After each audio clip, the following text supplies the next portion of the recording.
Welcome back, my fellow aggressive learners. In this episode, we shall continue to talk about the pseudo classes.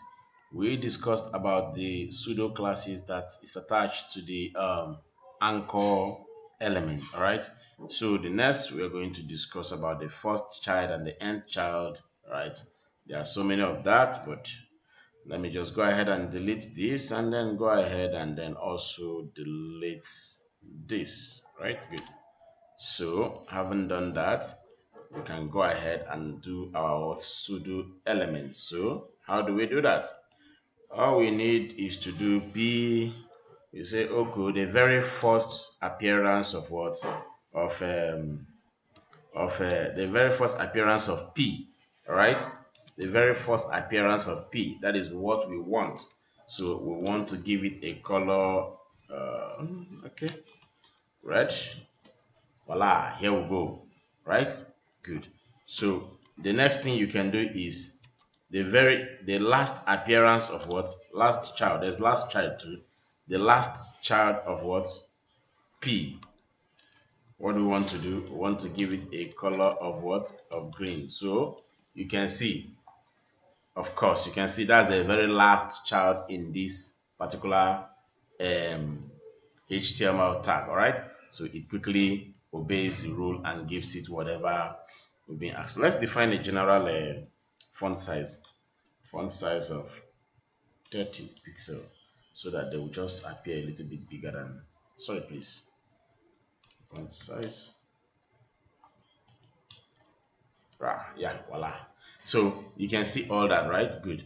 Now there are so many other things you can actually exploit them by yourself. You can see all the child stuff and last child, and just try them out on your own, and then you could get. So let's try the nth child, the nth child of this. All right. So we're not saying first, we're not saying last. So we could just say the the third child. So we're making reference to the third child. Third child, you should give it a background. Give it a background of what? Of blue. Voila. Change it to second child, give it a background of blue.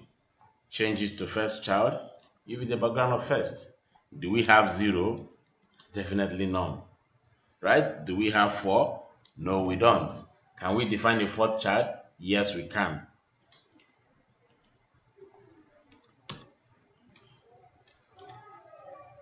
Voila, here we go. So that is how the end child and then the end child and the first child and all that. That is how they works. You can go ahead and exploit this, play around with it and all that. Of course, you ask me, where is this thing relevant? It is relevant when you begin to work and your code begin to get complex, and you really need to find a way to identify a particular class, and then that is when you begin to know how relevant it is. Of course, when you begin to practice, you begin to see where to make use of these things, right? So in that case, please subscribe to my YouTube channel so we can keep doing this.